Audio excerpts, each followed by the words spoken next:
Excuse me. Stop the music. I'm going to say this one time and one time only. All of your daughters are horrid, which makes you all horrid. I am not seeking a bride. I bid you a good evening. You may resume the music.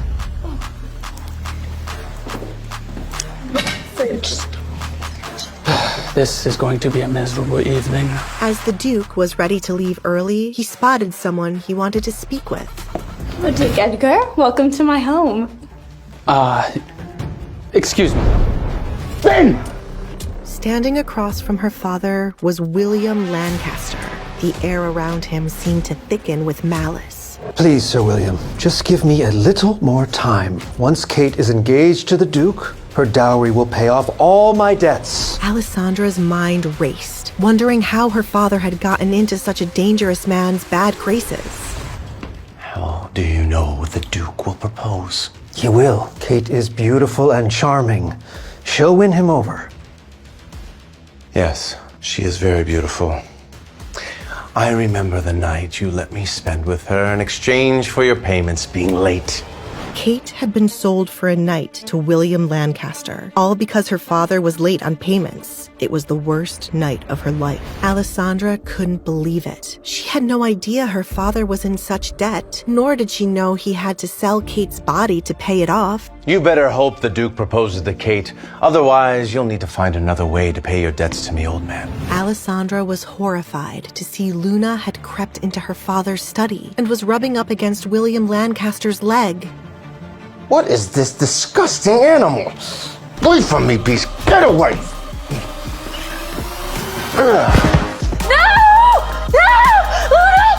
Sir William threw Alessandra's cat out of the window. What have you done? Alessandra, get a hold of yourself! Is this your other daughter? The one I hear so much about? The cursed one? Apologies, Sir William. I'll send her off at once. Oh, don't. I like her fire. So very, very feisty, yes. I find you extremely intriguing. His gaze roamed Alessandra's body with an unsettling hunger. Back off me, you creep. Yes, you are a unique little gem. I think she'd be a great addition to my collection. Collection, Alessandra thought. Could Sir William be behind all the missing women? Yes, Desmond, you old buzzard. I think she'd be fine payment for the debts you owe me. I would never be your... Have you no grace? Alessandra tasted blood in her mouth, but refused to cry. She wouldn't give them the satisfaction. She needs to learn to obey you, Desmond. A little discipline goes a long way. Get out! Now!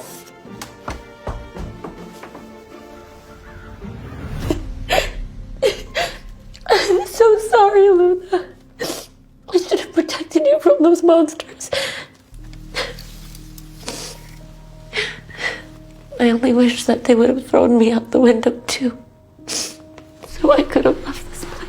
Alessandra needed a plan, an escape plan, but suddenly she heard a grand carriage pulling up to the castle.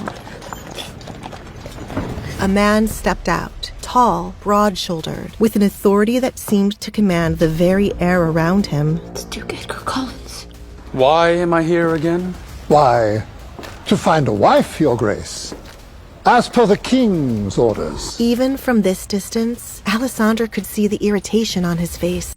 The king, I'd rather marry my horse. I'm only here to get more information about these missing women, Alfred, not love. But, sir... Do not but sir me, Alfred. I do not have time for love and affection, and I do not desire to get married, ever.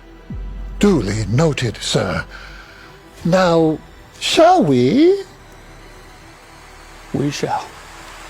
No wonder the Duke looked irritable. He was being paraded about like a show pony. He's not looking for a wife. He's trapped. Suddenly, Alessandra's plan came into motion. Back in the courtyard, Edgar was steeling himself for what awaited him on the other side of the door. Kill me now, Alfred? He had only just arrived, and already Duke Edgar's patience was running thin. Duke Collins, may I present my beautiful and young daughter, the finest jewel in all the land. He may have been the most eligible bachelor in town, but he was a man of principle and was disgusted by these desperate mothers begging him to marry their daughters as if they were farm animals. Lady, are you your daughter or one of your cows? I beg your pardon. I am not interested. Now step aside, wench. Everyone was obsessed with Duke Edgar's wealth, and each mother eyed him like a tiger hunting her prey. Oh, Duke, I have two beautiful daughters for you to choose from. Neither speak much, but they will make an obedient bride. Maybe they don't speak, but it's obvious that you don't listen. I am not in search of a wife, you daft. Well, excuse me, but we did all understand that you were back on the market. And what absolute idiot said that? Why, the king, of course. We all heard from the Majesty himself that he couldn't wait for you to have a duchess by your side. Duke Edgar couldn't believe the king would take their rivalry this far. They played pranks on each other for years, but this was too much. The king knew how much Edgar didn't want to marry, so now Edgar knew what he had to do. Excuse me. Stop the music. I'm going to say this one time and one time only. All of your daughters are horrid,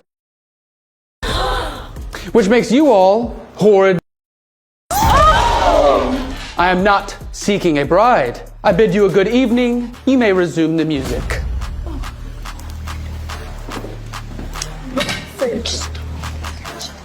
This is going to be a miserable evening. As the Duke was ready to leave early, he spotted someone he wanted to speak with. Oh, Duke Edgar, welcome to my home. Excuse me. Thank you. But it wasn't Kate. Oh, Your Grace. It is an honor to have you join us at this quaint little gathering. William, I didn't know that this party came with a pest infestation. Sir William Lancaster was a snake, a creepy lowlife who made antagonizing others a royal sport. Always the charmer, aren't you? That the charm you're going to use to win over a wife? A wife is what brought you to this den of desperation, is it not?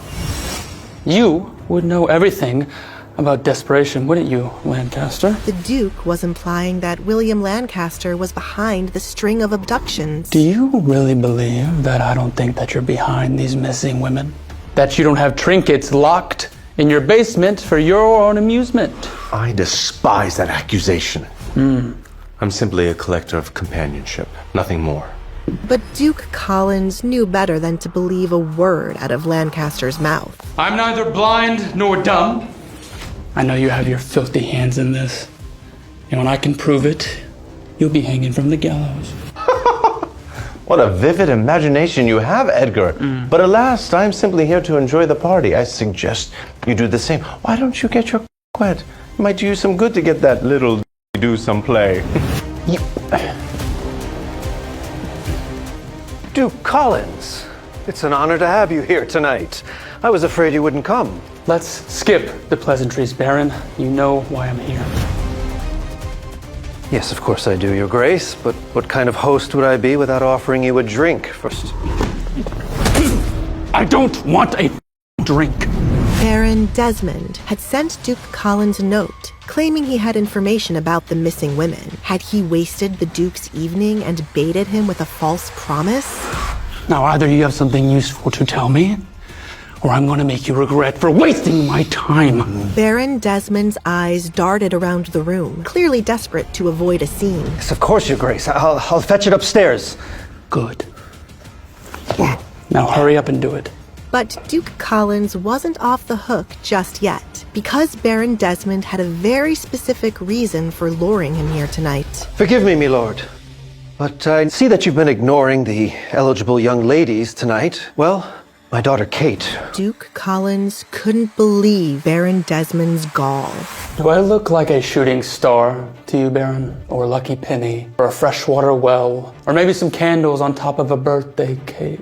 I apologize, Your Grace. I don't think I understand. Well, you seem to think that I'm here to just grant wishes. Let me be clear. I am not interested in marriage, nor in playing matchmaker with your of a daughter. Now, run along and get me the information that I need now. Yes, Your Grace. The thought of fresh air and a moment of solitude was the only thing keeping Duke Collins from storming out of this pathetic charade entirely. We need to expedite the timeline. I want that deformed monster out of my house. You're sure she doesn't suspect a thing? Not a thing. She's always believed I'm her only friend. Pathetic. The creature doesn't have a friend in the world. Well, not anymore. Can't be friends with a dead cat. Duke Edgar knew they were talking about Alessandra, the Baron's other daughter, the masked one. Can I just have a second? Pardon me, my lord. It was her, Alessandra. No, it must be my fault lurking in the shadows. What are you doing out here alone? Party is inside. I'm very much aware of that, Alessandra. What? You don't think I know who you are? Who else would be wearing the mask in the Baron's home with the supposed cursed daughter? Are you scared of me? No. I've seen many scarier things in my day. A simple mask does not scare me. Alessandra wrinkled up her nose, disgusted with the smell of his cigar. I think it's gonna kill you if you don't stop. Oh, I do hope it speeds up the process. Do I scare you? In that moment, Alessandra chose to be coy. She couldn't let him into her game too soon.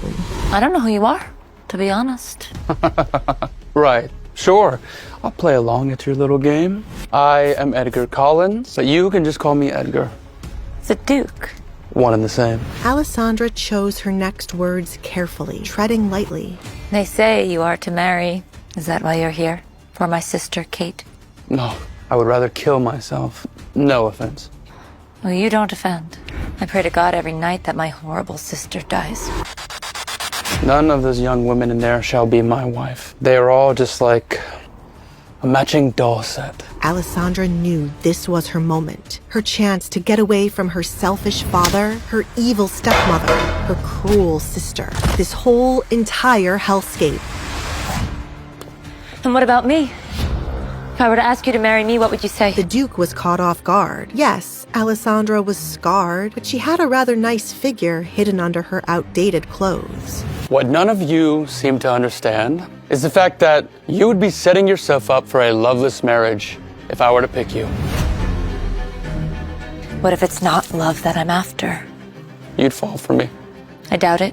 In fact, what about a contract? Edgar was extremely suspicious of Alessandra's eagerness. Did your pathetic father put you up to this? My father does not know that I'm out here speaking to you, Duke Edgar. This is all me. Well, it sounds like you live a pretty horrible life within these walls. If you were to do something as drastic as to come up to a complete stranger and ask him to marry you. I am dying within these walls. Day by day, piece by piece, I am neglected. I am unloved. I do not care about your looks, Duke Edgar, nor your money, nor your frightfully scary reputation. I just... So you did know who I was. Please, I only wish to leave this place and never look back. Edgar started to believe Alessandra. Still, he wasn't looking to entertain the idea of being married to her just yet. What are you offering then? Because you, as a businesswoman, are awfully verbose. The king wants you to marry. You wish to piss off the king? Yes. So marry me and get him off your back. Suddenly, Edgar realized he may have underestimated Alessandra. It is not hard for me to get an actress to play my wife. If it were so easy, you would have done so already. We're old friends, the king and I, since childhood.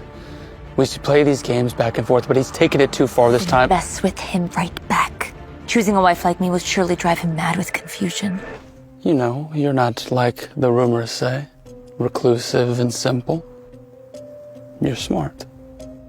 And you are said to be a monster, yet you seem human to me. I do what I must to survive, and I do not have time to waste. Against all odds, this offer was intriguing. Wait. I will accept your terms, but I do have a few of my own. I'm listening. What conditions will Duke Edgar lay to marry Alessandra? We are to be married henceforth forever. forever. Will Alessandra accept the deal after knowing the conditions, or will she be trapped forever? And most importantly, what will her evil family do to her after learning about the deal? To listen to the full audio series, install the Pocket FM app now.